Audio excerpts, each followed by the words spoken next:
ہمارے حیدر مہدی صاحب اللہ، علامہ رفیع حیدر صاحب اللہ اور تمام علماء ہیں. اب یہ بعد میں فاتحہ پڑھوائیں گے، بیچ میں نہیں فاتحہ، بعد میں بیچ درمیان میں ایک دفعہ کہیں گے. صلوات پڑھیں محمد والے محمد. تو آپ دیکھیں کہ حسین سے رسول کس طرح سے ہیں. اب مجھے یہ عرض کرنا ہے. اب عزیزان محترم، میں آپ کو تھوڑی دیر کے لیے ادب کا طالب علم ہوں، ادبی مستیوں بھی شیئر کراؤں گا کہ آج مرزا غالب کا نام کون ہے ادب کا طالب علم تو نہیں جانتا. غالب پوری دنیا میں مشہور ہیں. کیوں مشہور ہیں؟ اپنے علمی فن پاروں کی وجہ سے. ایسی غزلیں کہیں کہ غزل کے جادے پر ایک ایسا نقش قائم کیا کہ ان کے بعد میں ان سے پہلے کوئی شاعر کر سکا.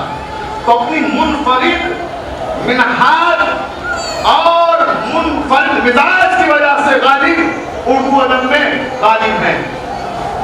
غالب کے 7 بیٹے پیدا ہوئے، تب سیدم 7 بیٹے مر گئے، زندہ ایک نہیں رہا. ہمارے یہاں ایک کلیہ قائم کر لیا گیا ہے کہ بیٹوں سے نسل چلتی ہے.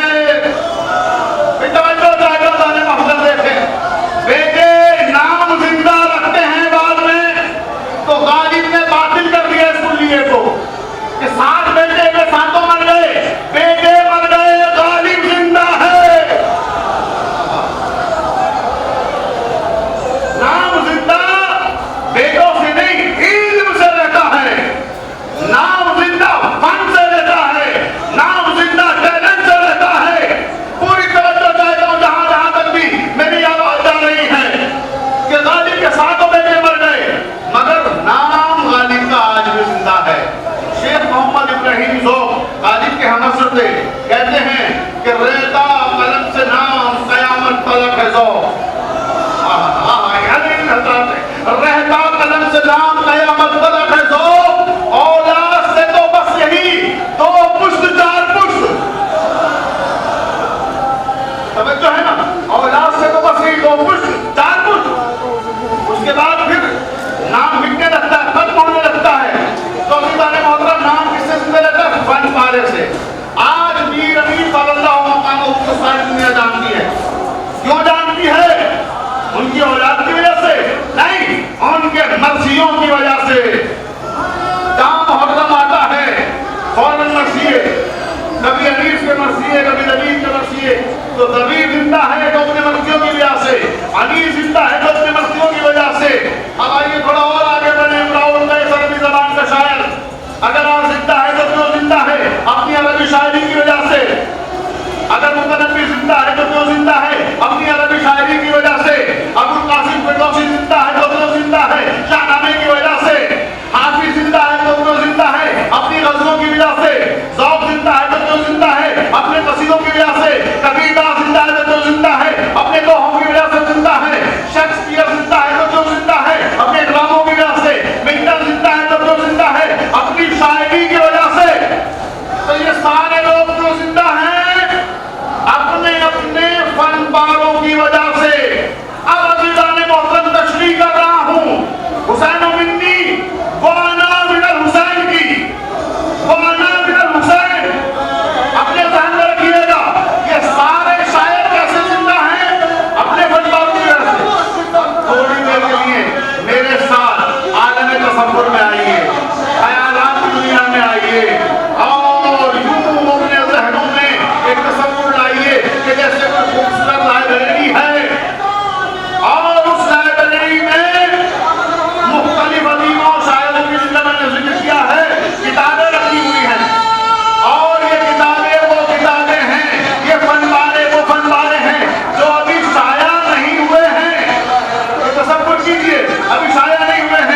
علی علی علی علی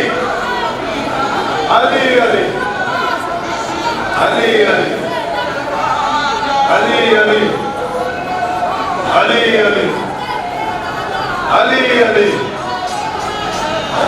مل کے بولیں علی علی علی علی علی علی علی علی علی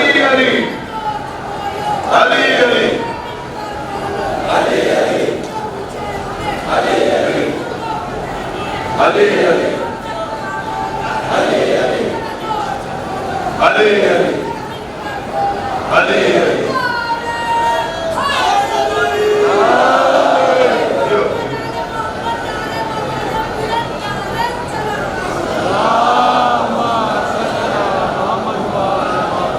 بہت توجہ جلوس نکل گیا اور اپنے مقام تک پہنچ گیا.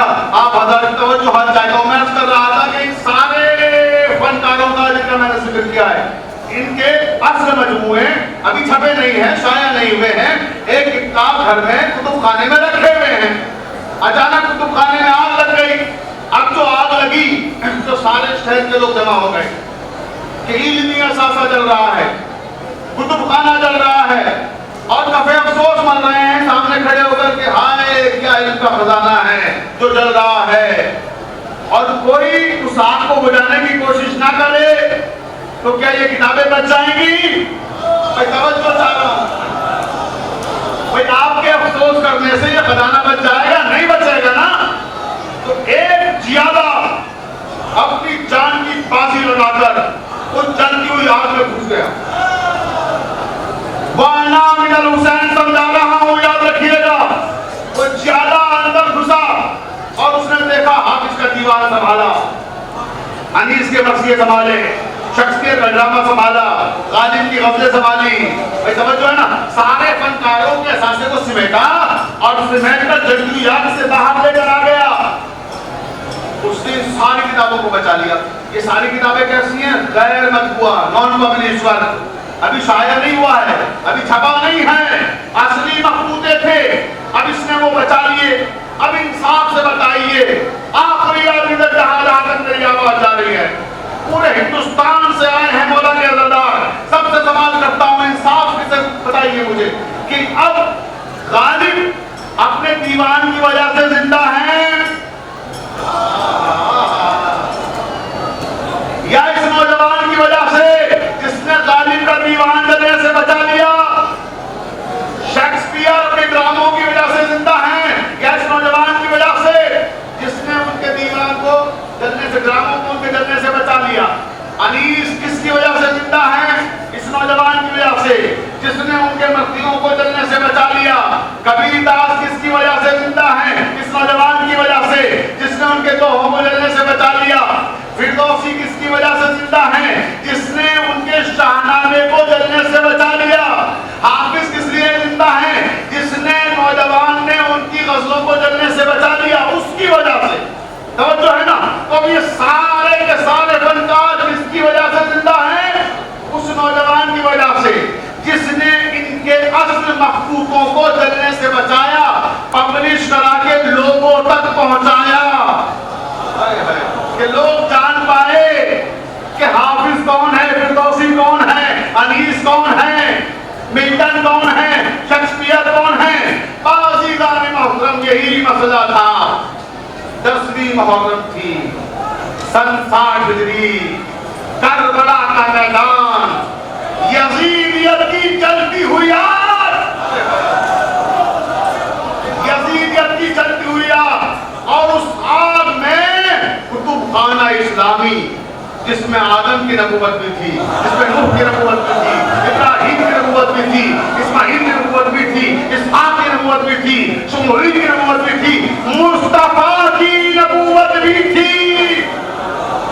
وہ ساری نبوتیں اس کتب خانہ اسلامی میں رکھی ہوئی یزیدیت کی آگ میں جلنے جا رہی تھی کہ حسین ابن علی نے اپنے 72 ساتھیوں کے ساتھ اپنے خون کی بازی لگا کر, اپنی جان کی بازی لگا کر, اپنے خون سے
رسالت کا، جہاں میں مصر نہیں آپ کی عبادت کا، ہوا ہے ایسا اثر آپ کی شہادت کا، اب تک اب نہ اٹھے گا سوال بیعت کا، چلا گئے دین محمد چلا گئے حسین، یزیدیت کو جہاں سے بگا گئے حسین۔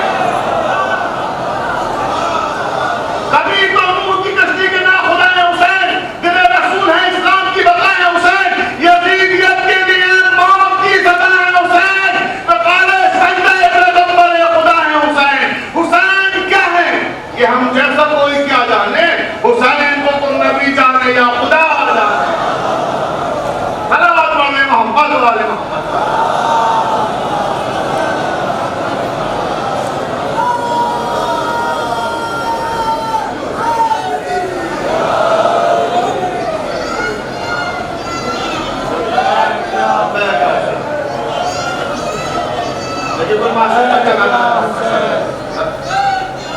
معصوم بچے کی آواز لبیک ہے، لبیک ہے، جو کتنا چھوٹا بچہ ہے، یہ ہے تربیت۔ لبیک کیا حسین، مل کے بولے لبیک کیا حسین، جو بلا بچے کو جو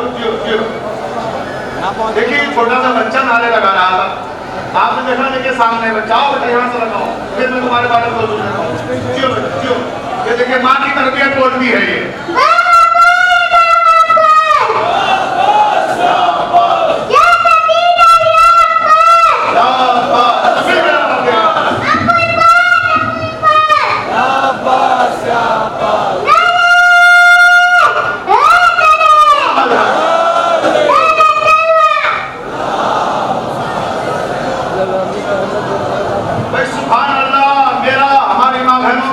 کو سلام۔ آپ دیکھیں آج کی تربیت کا ایک نمونہ تھا ایک چھوٹا سا بچہ، اس کو ہم نے بتایا نہیں کہ نعرہ لگاؤ، اس کو کسی نے کہا نہیں نعرہ لگاؤ، لیکن یہ مجلسوں سے پیدا ہونے والا شعور ہے، یہ ولایت کا نور ہے جو بچوں میں ہماری مائیں تربیت کے وقت پیدا کرتی ہیں۔ ہم بچوں کو سکھاتے نہیں ہیں کہ کب نعرہ لگانا ہے، لیکن ماں کی تربیت بولتی ہے، یہ نظم و بسم کی باتیں ہیں، اس کو ہم سمجھتے ہیں۔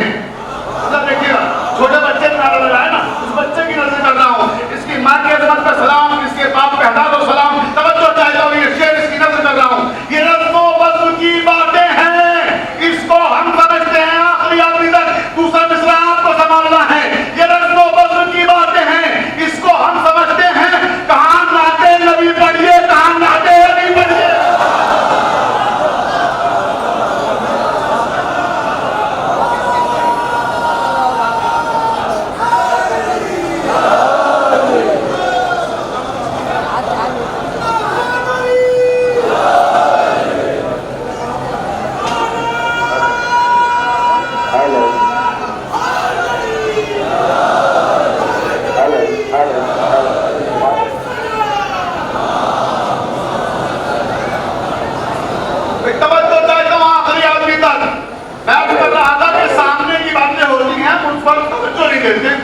مثلاً اسی طرح سے جیسے میں نے اس حدیث کو سرنامہ قرار دیا ہے، بڑی معروف ہے، ایسے ہی آپ نے سنا ہوگا فطرس کا واقعہ۔ بھئی کوئی ایسا ہے جس نے فطرس کا واقعہ نہ سنا ہو؟ مجھے واقعہ نہیں سنانا ہے، ایک نتیجہ آپ تک پہنچانا ہے کہ ہم غور نہیں کرتے، چھوٹی چھوٹی باتوں میں معانیوں مفاہیم کے ایک جہان آباد ہوتے ہیں۔ قبلہ دیکھیے گا آپ کی اجازت سے کر رہا ہوں، مولانا شباب صاحب ہمارے درمیان میں موجود ہے، پوری توجہ آخری آدمی تک کہ فطرس کے واقعے کا مقصد کیا ہے۔ میں اپنے نوجوان بھائیوں کو بتانا چاہتا ہوں کہ واقعے ہزاروں بار سنتے علماء سے ذاکرین سے کتابوں میں پڑھتے ہیں، لیکن اس کے پیچھے پیغام کیا چھپا ہے؟ کبھی آپ نے غور کیا؟ ایک منٹ لوں گا خالی واقعے کا ہلکا سا نقشہ پیش کروں، پھر نتیجہ دیتا ہوں، پھر اپنی تقریر کی طرف واپس آتا ہوں۔ فطرس کا واقعہ کیا ہے؟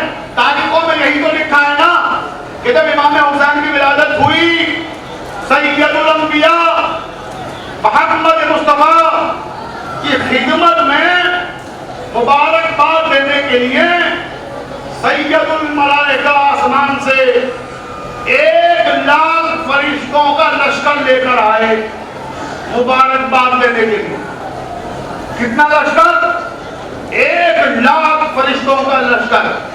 سردار کون ہے؟ سید الملائکہ یعنی جبرائیل امین. توجہ ہے. اب وہ آ رہے ہیں. راستے میں کیا ہوا؟ ایک نشیب میں فطرس پڑا ہوا تھا. ان کی نگاہ پڑی فطرس پر. واقعہ سنا رہا ہوں 1 منٹ کے اندر، پھر نتیجے کی طرف آؤں گا. فطرس پر نظر، جیسی فطرس پہ نظر پڑی، ادھر فطرس پر نظر پڑی، ادھر سید الملائکہ کا کانوا جب رفتار میں جا رہا تھا، رفتار تھوڑا سلو ہوئی، دھیمی ہوئی، آہستہ. فطرس نے دیکھا کہ سید الملائکہ کہاں جا رہے ہو؟ کہ تمہیں نہیں معلوم سید الانبیاء کے یہاں نوازے کی ولادت ہوئی ہے، چھوٹے سرکار آئے ہیں، مبارکباد دینے جا رہے ہیں. کہا اچھا تو مجھے بھی لے چلو، آؤ چلو ہمارے ساتھ. اپنے بالوں پر کو اٹھایا اور لے کے چلے آئے. اب یہاں ایک سوال قائم ہوتا ہے. اہل علم کا مجمع ہے، اہل دانش کا مجمع ہے، پورے ہندوستان سے یہاں مومنین جمع ہوئے ہیں. توجہ چاہتا ہوں، نتیجہ دینا چاہتا ہوں. جبرائیل امین کیا اس فرشتے کو اپنی مرضی سے رسول اللہ کے پاس لا سکتے ہیں جس سے اللہ 6,000 سال سے ناراض ہو؟ کتنے دن؟ 1-2 دن کا قصہ نہیں ہے. 6,000 سال سے اللہ ناراض تھا. کیا جبرائیل کی ہمت ہے جس سے اللہ ناراض ہو وہ اسے اللہ کی مرضی کے بغیر پیغمبر کی خدمت میں لے آئیں گے؟ نہیں لا سکتے. اگر اللہ کی مرضی کے بغیر لانا ہوتا تو 1,00,000 کا لشکر لے کر تب بھی آئے تھے جب امام حسن کی ولادت ہوئی تھی. جب امام حسن پیدا ہوئے تھے تب بھی ایسے لشکر لے کے آئے تھے، مگر اللہ کا حکم نہیں تھا. آج حکم تھا، اشارہ تھا کہ ادھر سے جانا تو لے جانا. لے آئے، مبارکباد کی پیغمبر اسلام. واقعہ سنا ہوا ہے. بالوں پر نکل آئے، عذاب سے نجات بھی مل گئی اور جنت میں داخلہ بھی مل گیا. فطرس نے یہی 2 چیزیں مانگی تھی نا کہ یا رسول اللہ امام حسین کی پیدائش پر مبارکباد دینے کا انعام مجھے جنت چاہیے، واپسی جنت میں، اور بالوں پر جل گئے ہیں بالوں پر چاہیے. بہت توجہ عزیزان محترم، مجھے انصاف سے بتائیے کہ جب یہ یہاں آیا تو ہوا کیا؟ جبرائیل نے کہا یا رسول اللہ، فطرس سے بالوں پر چلے ہوئے، کہ حسین کے کہوارے سے بس کر دو. یا رسول اللہ، دستے ادب توڑ کے عرض کر رہا ہوں وما ارسلناک الا رحمۃ للعالمین. ساری کائنات کے لیے رحمت بنا کر بھیجے گئے ہیں. دستے رحمت پھیر دیجئے. بھئی ساری کائنات کے لیے رحمت بن کے آئے ہیں، کیا ضرورت ہے کہ حسین کے کہوانے کی طرف بھیج رہے ہیں؟ اپنا ہاتھ پھیر دیجئے، یہ شفا یاب ہو جائے گا. کہ نہیں، آج اللہ کچھ اور چاہتا ہے. آج اللہ کچھ اور چاہتا ہے. کہ جاؤ حسین کے کہوانے سے مس کرو. کہوانے سے مس کیا، جیسے ہی مس کیا بالوں پر نکل آیا. آپ کا سنا ہوا کہ امام مصری کہتا ہوا آسمان تک اڑنے لگا اور جنت میں داخلہ ہو گیا. بس یہ تھا نا واقعہ. اب نتیجہ سنیے جس کے لیے زحمت بھی ہے. اب مجھے انصاف سے بتائیے گا، اس فرشتے سے جس کا نام فطرس ہے، اس سے کون ناراض تھا؟ رسول اللہ ناراض تھے؟ جواب ملے گا نہیں. امام حسین ناراض تھے؟ جواب ملے گا نہیں. ناراض کون تھا؟ اللہ. مگر راضی کیسے ہوا وہ؟ توجہ. الانسان مرکب من الخطاء والنسیان. انسان غلطیوں اور خطاؤں کا پیکر ہے، اس سے غلطیاں ہوتی رہتی ہیں. اللہ نے ایک نظیر قائم کی، ایک مثال دی، ایک تمثیل قائم کی کہ دیکھو تم ہو انسان، اور انسان وہ ہوتا ہے جس سے غلطیاں ہوتی رہتی ہیں، خطائیں ہوتی رہتی ہیں. اگر تم سے کوئی غلطی ہو جائے، خطا ہو جائے اور میں ناراض ہو جاؤں، تو جب میں ناراض ہو جاؤں تو میں راضی کیسے ہوتا ہوں؟ میں تمہیں اپنی رضا کا نسخہ بتا رہا ہوں کہ دیکھو کبھی غلطی کر دینا، کوئی خطا کر دینا، کوئی قصور ہو جائے، مجھے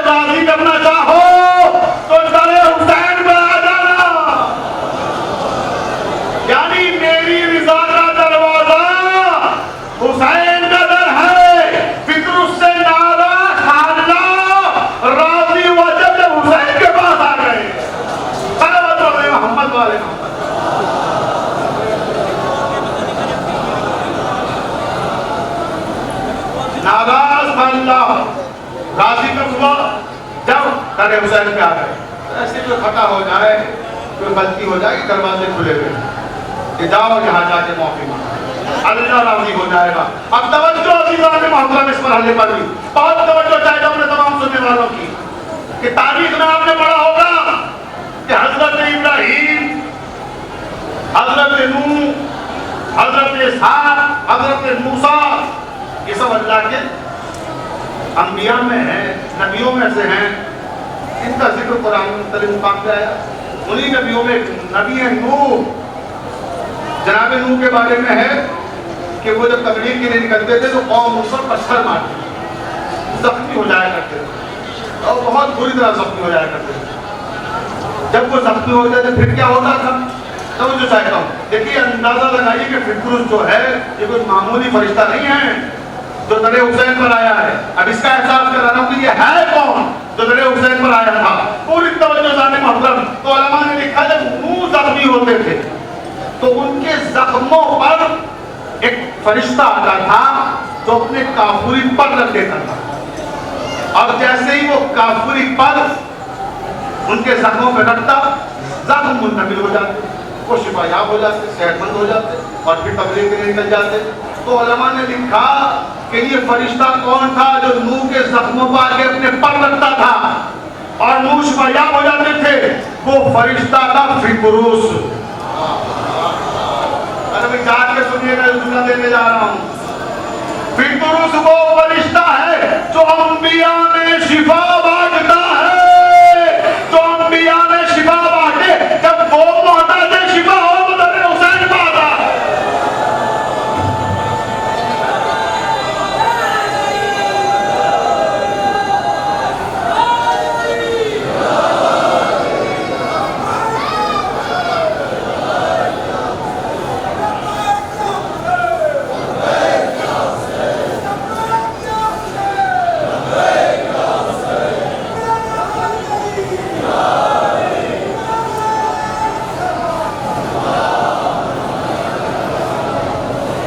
جو ہے نا تو یہ ہے فردوس. ایسے ہی بڑا مشہور واقعہ ہے. آج میں نے طے کیا ہے کہ مشہور واقعات کا ذکر کروں, جن سے نتیجے جو قیمتی نکلتے نا ان پر غور کیا جائے. جیسے ابراہیم کا واقعہ آپ نے سنا ہوگا کہ 7 بیٹے امام حسین نے اسے عطا کیے. یہ تو آپ نے ذکر سنا کہ 7 بیٹے عطا کیے, کیسے کیے اور کیوں کیے, کبھی یہ غور کیا آپ نے؟ آج اس پر غور کیجیے پوری توجہ. اور یہ جو راہیل کا واقعہ ہے اس کے سلسلے بہت سے لوگ سوالات بھی قائم کرتے ہیں کہ پتہ نہیں کوئی راہیل تھا کہ یا نہ تھا, کتابوں میں نہیں ملتا. بہت سے لوگوں کو کہتے ہوئے سنا ہے. تو میں بتانا چاہتا ہوں جو یہ کہتے ہیں کتابوں میں نہیں ملتا, علماء کرام یہاں موجود ہے, خطباء اعظام یہاں موجود ہے, ان کی موجودگی میں بتا رہا ہوں. تذکرۃ المعصومین علامہ مجلسی کتاب ہے. جن نابینا افراد کو میرے حسین کے فضائل نہیں ملتے ہیں وہ علامہ مجلسی کی کتاب پڑھ لیں. علامہ عین العارفین حسینی ان کی کتاب مناقب سادات کرام, جن عقل کے اندھوں کو سیدوں کے فضائل نہیں سمجھ میں آتے ہیں وہ اس کتاب کو پڑھ لیں. توجہ چاہیے ہوتا محترم. اور پھر ان سے بھی بڑے عقل کے اندھے اگر ہیں تو وہ جا کے تیرے راہب دیکھ لیں جو آج بھی موجود ہے. بھائی اگر کوئی کہے کہ صاحب سورج نکلتا ہے کتاب میں نہیں لکھا تو آپ اسے کتاب میں لکھا ہوا دکھائیں گے؟ بھائی توجہ رہے. ارے روز سورج نکلتا ہے دیکھ جا کے, کتاب میں کیا تلاش کرنا. ایسے ابراہیم کا واقعہ ابراہیم کون سا ہے یا نہیں ہے, ارے عقل کے اندھے کتاب میں کیوں تلاش کرتا ہے؟ جا حلق توجہ جا کے تیرے راہب دیکھ لے, آج بھی موجود ہے. بہت توجہ عزیزان محترم, اپنے تمام سننے والوں کی توجہ چاہتا ہوں کہ یہ راہب کا واقعہ ہے کیا. سنیں آخری آدمی تک, جہاں جہاں تک میری آواز جا رہی ہے. راہب یہ بالا مکہ کا رہنے والا تھا. بالا مکہ یہ کہاں ہے؟ یہ موجودہ یمن کا ایک شہر ہے. توجہ رہے, بالا مکہ. بال کہتے ہیں سورج کو. بالا مکہ یہ جو شہر کا نام رکھا گیا سورج کا شہر. اس کو کہتے ہیں عربی میں مدینۃ الشمس، اور اسی بالا مکہ کو فارسی میں کہا جاتا ہے شہر آفتاب. توجہ ہے. تو یہ بڑا ہسٹوریکل پیلیس ہے جس کا نام ہے بالا مکہ، اور یہ ظاہر رہنے والا کہاں کا تھا؟ بالا مکہ کا. اس کی دوری ہے مدینے سے 2400 کلومیٹر. موجودہ وقت کے حساب سے موبائل کا زمانہ ہے، گوگل کا زمانہ ہے، آپ نیٹ پہ سرچ کیجیے جو بول رہا ہوں، پوری ذمہ داری کے ساتھ عرض کر رہا ہوں. توجہ رہے. تو یہ 2400 میل کا سفر طے کر کے مدینے آیا تھا.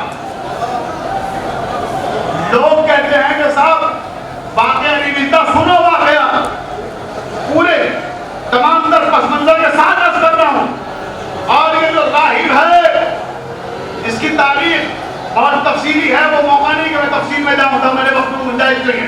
لیکن میں خاص واقعے کی طرف لے کے آ رہا ہوں. تو ایک اعتراض بھی ہوتا ہے راہب کے واقعے کو لے کر. اعتراض کیا ہوتا ہے؟ تو یہ بات سمجھ میں نہیں آتی، رسول اللہ نے جب منع کر دیا کہ اس کی قسم میں اولاد نہیں ہے تو امام حسین نے کیسے دے دی بیٹی؟ توجہ ہے نا کہ اللہ کے رسول نے منع کر دیا اولاد نہیں ہے، امام حسین نے اولاد کیسے دے دی؟ نانا اور نواسے میں فکری تصادم ہے. ارے نانا اور نواسے میں فکری تصادم نہیں ہے، یہ آپ کے شجرے کا تصادم ہے.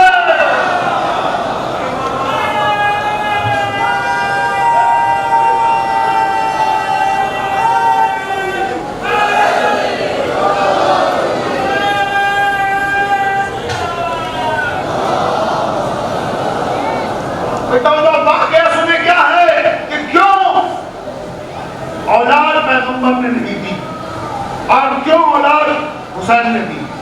توجہ، مختصر عرض کر رہا ہوں، تفصیل میں جانے کا موقع نہیں ہے. مسجد نبوی میں پیغمبر اسلام بیٹھے ہوئے ہیں. ایک شخص آتا ہے، کون ہے وہ؟ راہب، جو 2400 کلومیٹر کا سفر طے کر کے آتا ہے. آگے کہتا ہے کہ آپ لوگوں میں اللہ کا رسول کون ہے؟ تو کسی نے کہا کہ یہ اللہ کے رسول ہے. توجہ رہے. اب وہ کہتا ہے اللہ کے رسول آپ کا میرا سلام ہو، اور میں نے آسمانی کتابوں میں پڑھا تھا کہ جو اللہ کا رسول ہوگا آخری وہ مکے سے ظاہر ہوگا، اور میں نے کتابوں میں پڑھا ہے کہ وہ عالم الغیب ہوگا. اب سنیے، یہ رسول اللہ کے پاس اولاد مانگنے نہیں آیا تھا. لوگ جو کہتے ہیں نا کہ رسول اللہ نے کیوں نہیں دی، اس نے مانگی نہیں تو دیکھتے کیوں؟ پھر توجہ. اب واقعہ کیا ہے؟ آخری عالم میں توجہ چاہتا ہوں. سرکار میں نے آسمانی کتابوں سے پڑھا ہے کہ آپ عالم الغیب ہیں.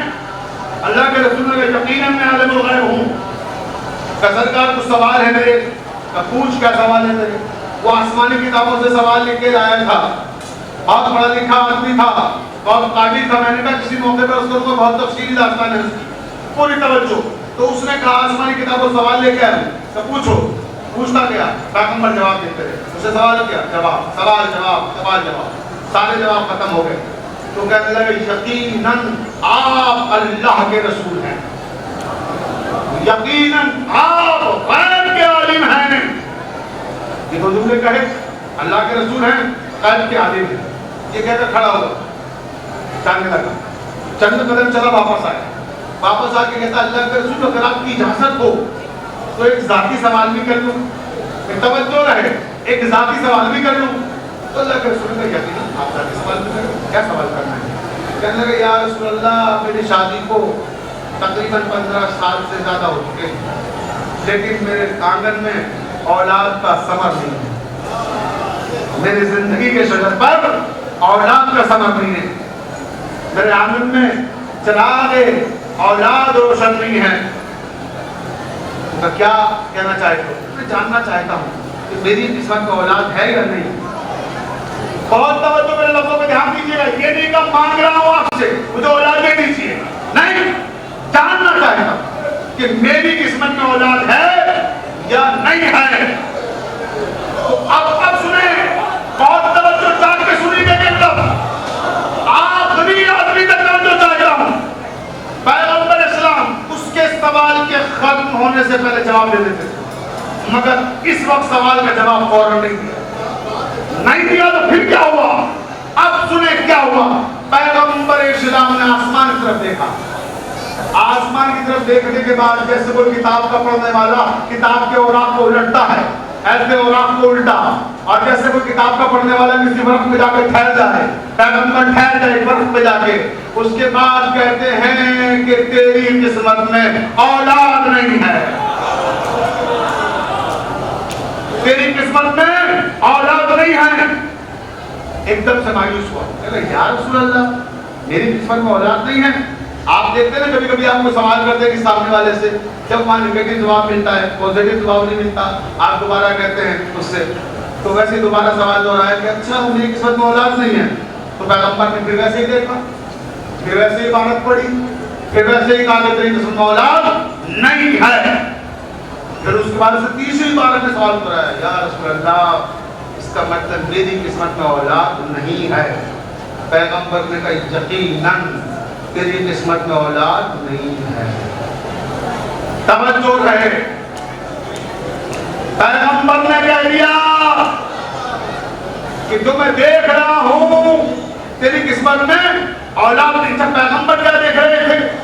سورہ رام نے کہا یَمْحُ اللَّهُ مَا يَشَاءُ وَيَثْبِتُ وَعِندَهُ أُمُّ الْكِتَابِ. حسین کے اوپر آ کے فضائل حسین پر مہر لگائی قرآن نے. قرآن نے کیا کہا؟ کہ لوگوں یہ نہ سمجھنا کہ ہم لکھے ہوئے کے مجبور ہیں.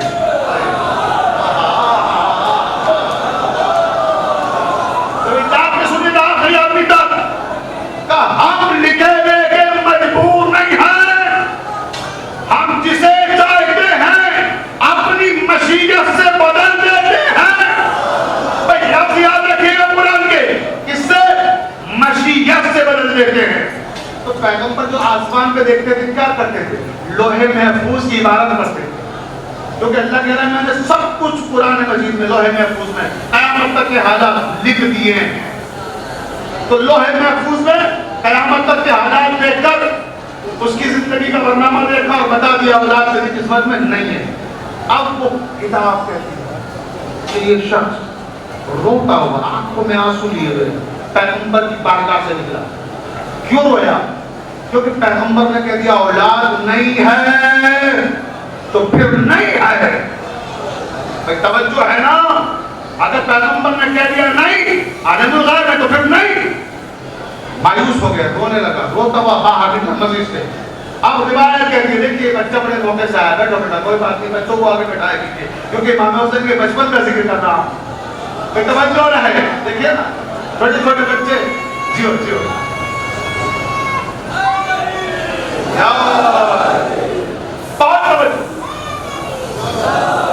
بہت سارے بچے بھی دھیان سے سنے. امام حسین کا بچپنا ہے، چند برس کا بچہ سین مسجد میں کھیل رہا ہے جس کا نام ہے حسین. امام نے دیکھا کہ کوئی میرے نانا کے پاس آیا تھا، مسکراتا ہوا خوش، اور جا رہا ہے تو روتا ہوا جا رہا ہے. کوئی جملہ ہو گیا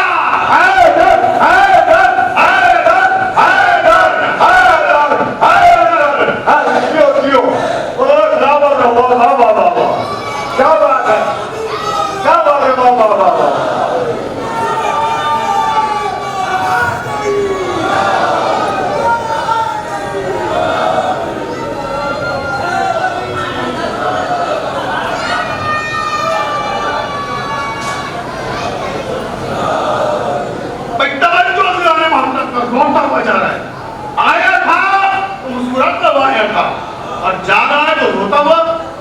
حسین نے آواز دی اے جانے والے ٹھہر جا. ہمارے لاکھوں سلام اس حسین پر جو غیر کی آنکھوں میں بھی آنسو نہ دیکھ سکے، تو اپنوں کو کیسے روتا ہوا دیکھ سکتے ہیں؟ روکا اے جانے والے ٹھہر جا. اتنا بتا جب تو آیا تھا تو ہنستا ہوا آیا تھا، اب جا رہا ہے تو روتا ہوا کیوں جا رہا ہے؟ کہہ رہا آنکھوں سے آنسو کو صاف کیا، بچے کی طرف دیکھا، اس نے سوچا اتنے بڑے رسول کائنات کے بیٹھے تھے، توجہ جب میری مشکل وہاں نہیں حل ہوئی، توجہ رہے، اور میں روتا ہوا جا رہا ہوں تو یہ بچہ کیا میری مشکل کو آسان کرے گا؟ ایک بار بچے کو محبت سے دیکھا، کیونکہ بلانے کا انداز پسند آیا، تو آل محمد ہے نا بیٹا بچوں، تو ان کی تو تربیت بولتی ہے، اور خود آل محمد اگر ہو تو کیا کرے؟ توجہ، سامنے کھڑے ہوئے حسین چھوٹے سے بچے، اب بتا کیوں رو رہا ہے؟ کہا میں نے ایک ذاتی سوال کیا تھا اللہ کے رسول، کیا؟ میں نے پوچھا کہ میری قسمت میں اولاد ہے، تو کیا جواب ملا؟ کہ آپ کے نانا نے کہہ دیا کہ اولاد نہیں ہے۔ اچھا، نانا نے بول دیا اولاد نہیں ہے؟ آؤ ہاتھ پکڑ کے آؤ، میرے نانا کی بارگاہ سے کوئی اداس نہیں جا سکتا، آؤ میرے نانا کے پاس آؤ۔ ہاتھ پکڑ کے بچہ نانا کے پاس لے آیا اور کہنے لگا نانا نانا آپ نے کیا کہہ دیا سامنے والے مسافر کو؟ آئے گا تو ہنستا ہوا جا رہا ہے روتا ہوا، نانا آپ کی بارگاہ سے روتا ہوا جائے یہ حسین برداشت نہیں کر سکتا۔ توجہ چاہے تو آخری آدمی تک کہ نانا یہ حسین برداشت نہیں کر سکتا، نانا کیوں رویا یہ؟ کہ حسین اس نے سوال کیا، کیا سوال کیا نانا؟ اس نے پوچھا کہ میری قسمت میں اولاد ہے، نانا آپ نے کیا کہا؟ میں نے بیٹا لوہے محفوظ کا مطالعہ کر کے اس کو بتا دیا کہ اس کی قسمت میں اولاد نہیں ہے۔ توجہ ہے، یَمْحُ اللَّهُ مَا يَشَاءُ وَيَسْتَثْنِ وَعِندَهُ أُمُّ الْكِتَابِ، کیا کہا اللہ نے کہ ہم لکھے ہوئے کے محتاج نہیں ہیں، ہم جسے چاہتے ہیں اپنی مشیت سے بدل دیتے ہیں۔ یہ آیت یاد رکھیے گا۔ اب حسین نے آسمان کی طرف دیکھا، بالکل نانا کے انداز میں، نانا کے انداز میں آسمان کی طرف دیکھا، جیسے کوئی قاری قرآن کے اوراق کو الٹ رہا ہو، ورق رکھتے الٹتے ایک جگہ میں ٹھہر گئے۔ ٹھہرنے کے بعد انگلی کے اشارے سے جیسے کوئی لکھا ہوا مٹاتا ہے، جیسے کوئی لکھا ہوا مٹاتا ہے، مٹایا، مٹا کے جیسے کوئی کچھ لکھتا ہے، ایک نئی عبارت لکھی، میں حسین ابن علی تمہیں ایک بیٹا دیتا ہوں۔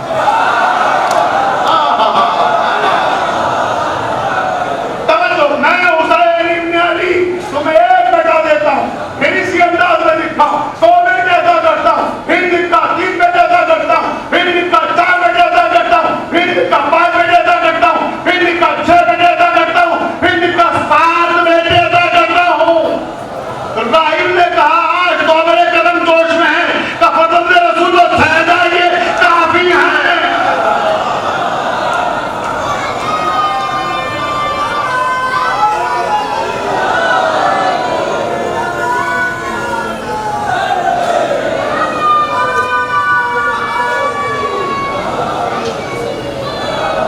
راہب ہوا جو کر کے قصر کا سوال چپ، راہب ہوا جو کر کے قصر کا سوال چپ، بولے رسول ہے نہیں قسمت میں آج چپ، بولے رسول ہے نہیں قسمت میں آج چپ۔ اس سرور نے دیکھا جب اسے بندے نے ڈھال چپ، پھر رہ سکا نہ فاطمہ زہرا کا لال چپ، رہ سکا نہ فاطمہ زہرا کا لال چپ۔ ارے ہنس کر کہا نبی سے شہر مشرقین نے اولاد ساتھ اس کو عطا کی حسین۔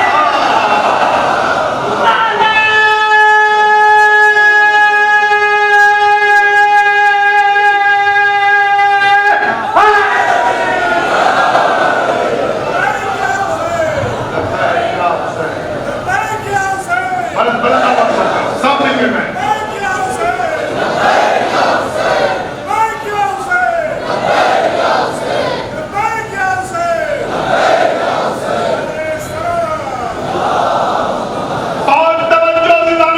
نتیجہ تو ابھی کہنا باقی ہے نا، اب نتیجہ سنیں انشاءاللہ آپ کی فکریں آسمان اتر جائیں گی۔ پوری توجہ دار محترم درگاہ والے نظرین جو پورے سے تحفہ لے کر جائیے، امام کی بارگاہ سے باپ کی بارگاہ ہے، بیٹے کا ذکر ہو رہا ہے، یہ جملہ تحفہ لے کے جائیے۔ امام فرماتے ہیں جس وقت امامت کا عبر کرم برس رہا تھا، راہب نے ہاتھ جوڑ کے کہا یا حسین، اے میرے آقا، اے میرے مولا، بس کافی ہے۔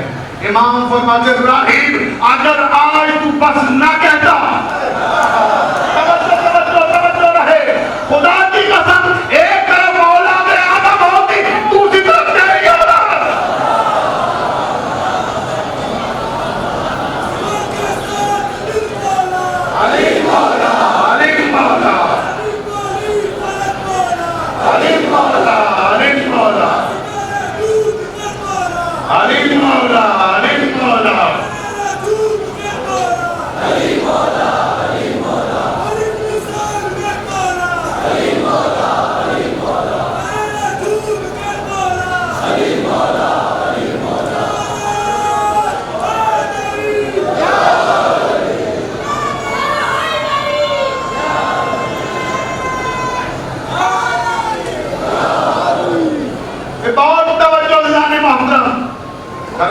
عشق تو نہ روکتا تو امامت کا کرم برستا ہے.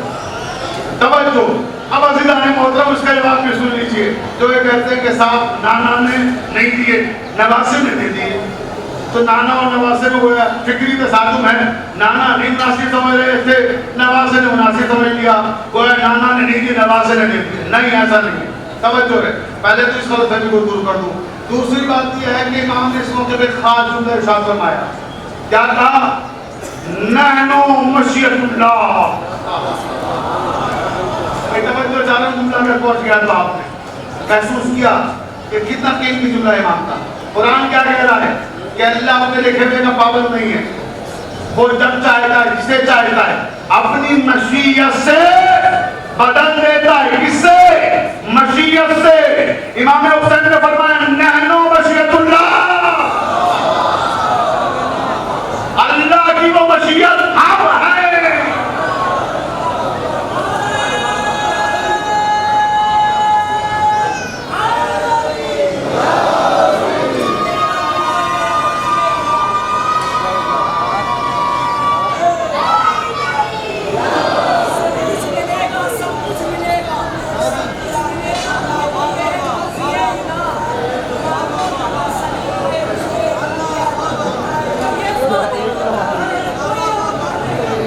جیو جیو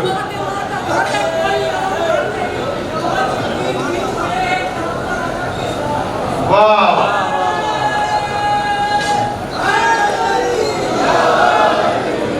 بعض لوگ تقریر ختم ہونے کے ہمارے وقت میں گنجائش نہیں ہے. نماز کا وقت قریب اور آخری بات میں کو تمام پوری توجہ پہ تمام سننے والوں کی کہ نانا نے نہیں دیے نواسے بھی دے دیے. توجہ دے تو سنیے. نانا سے اس نے مانگے نہیں تھے. نانا کے پاس آیا تھا نانا کے علم کا امتحان لینے. توجہ توجہ. عالم الغیب ہے یا نہیں ہے, علم کا امتحان لینے آیا تھا. جملہ سنے میرا, اپنی سماعتوں کی نظر کریں اس جملے کو. آپ کی شاداب سماعتوں کے نہاخانوں میں محفوظ کرنے کے لیے قیمتی جملہ کہہ رہا ہوں کہ جو لوگ یہ کہتے ہیں نانا نے نہیں دیے نواسے میں دے دیے, وہ سنیں. نانا نے اپنے علم کا اظہار کیا. جملہ سمجھیے گا. نانا نے اپنے علم کا اظہار کیا. غیب کی باتیں بتا کر نواسے نے اولاد عطا کر کے اپنے اقتدار کا اظہار کیا. صلوات والے محمد والے محمد.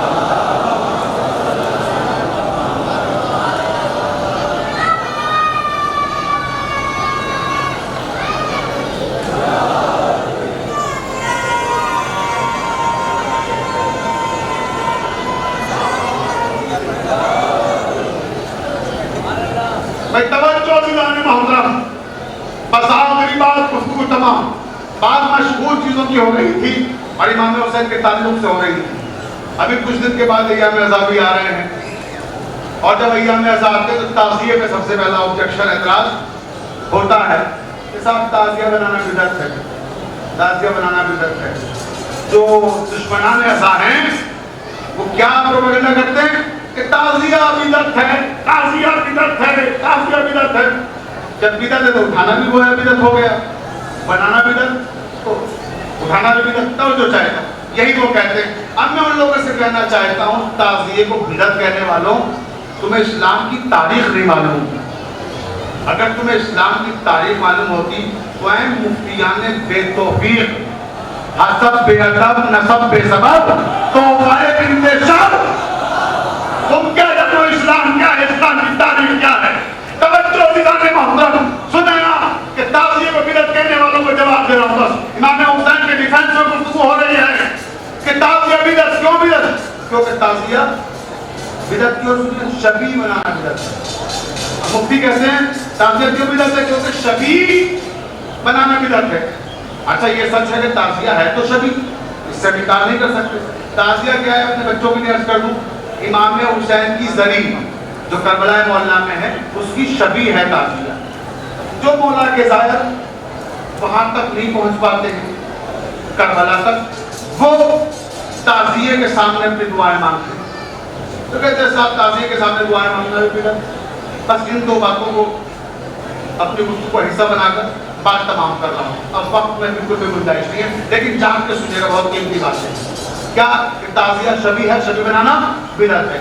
اب آئیے, شبی بنانا اگر بدعت ہے تو اب میں پوچھا جائے گا عالم اسلام سے, اے میرے مسلمان بھائیوں, اے میرے بھولے بھولے مسلمانوں,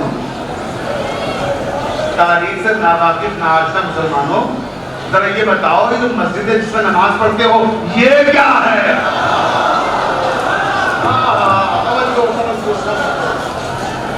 یہ مسجدیں کیا ہیں جس میں تم صبح شام جا کے عبادتیں کرتے ہو؟ یہ ہیں کیا؟ یہ مسجد شبیہ ہیں. کاہے کی شبیہ ہیں؟ مسجد نبوی کی. تو حضور شبیہ بنانا تو بدعت تھا. اگر تعزیے کی شبیہ بنے, ذریعہ امام حسین کی شبیہ بنے تعزیہ تو بدعت, اور مسجد نبوی کی شبیہ بنے مسجد تو جائز. ارے بھی سمجھنا, ایک قانون نافذ ہو رہا نا, توجہ چاہتا ہوں. اچھا یہ مسجدیں کیا ہیں؟ مسجدیں بھی کیا ہیں؟ یہ جو ہماری مسجدیں ہیں یہ کیا ہے؟ مسجد نبوی کی شبیہ. اور مسجد نبوی کیا ہے؟ خانہ کعبہ کی شبیہ. جب رسول ہجرت کر کے آئے ہیں مکے سے مدینے تو بہت رو رہے تھے, اللہ تعالیٰ کی بارگاہ میں گرجا گرجا کر فریاد کر رہے تھے کہ اے میرے پروردگار, ظالموں نے مجھ سے تیرا گھر بھی چھین لیا, میں تیرے گھر سے بھی دور ہو گیا. اے میرے حبیب گھبراؤ مت, پریشان نہ ہو, کوئی بات نہیں, عبادت کر دیتے نا, اس کی شبیہ بنا لو, یہاں عبادت کا بنا لو. تو خانہ کعبہ کی شبیہ ہے مسجد نبوی. اور خانہ کعبہ کیا ہے؟ خانہ کعبہ بھی شبیہ ہے. توجہ توجہ, خانہ کعبہ کاہے کی شبیہ ہے؟ آسمان پر جو فرشتوں کا قبلہ بیت العتیق. تو اسلام کی ساری تاریخ شبیوں پر ہے, اور تم کہہ رہے ہو کہ شبیہ بنانا بدعت ہے. اگر شبیہ ہے بدعت تو کیوں شب ہجرت؟ اگر شبیہ ہے بدعت تو کیوں شب ہجرت؟ علی شبیہ ہے, پیغمبر بنائے جاتے ہیں. صلوات محمد والے محمد پر.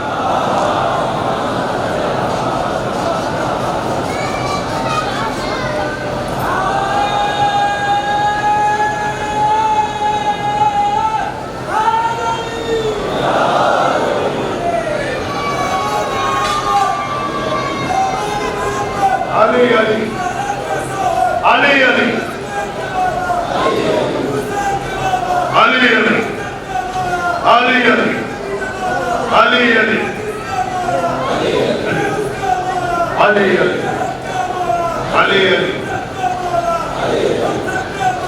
علی علی علی علی علی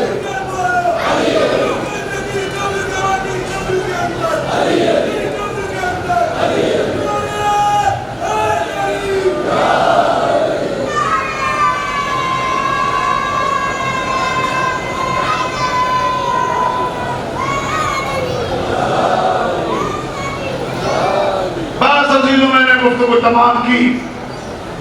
تو یہ ہے شبیہ. شبیہ بنانا اسلام میں اگر بدعت ہے تو پورا سلسلہ ہے. اس کا مطلب آپ کو تاریخ نہیں معلوم, آپ کو شعور نہیں ہے. اور پھر کربلا کا کوئی مقابلہ ہے؟ کربلا سے کوئی دنیا کی طاقت مقابلہ نہیں کر سکتی. ایک طرف خانہ کعبہ, ایک طرف کربلا. خانہ کعبہ کا تقدس بھی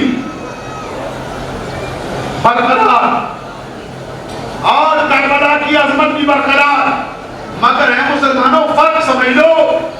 خانہ کعبہ میں پچھلے سال جب حج ہوا تو حج کرنے کے لیے کتنے لوگ آئے تھے یاد ہے؟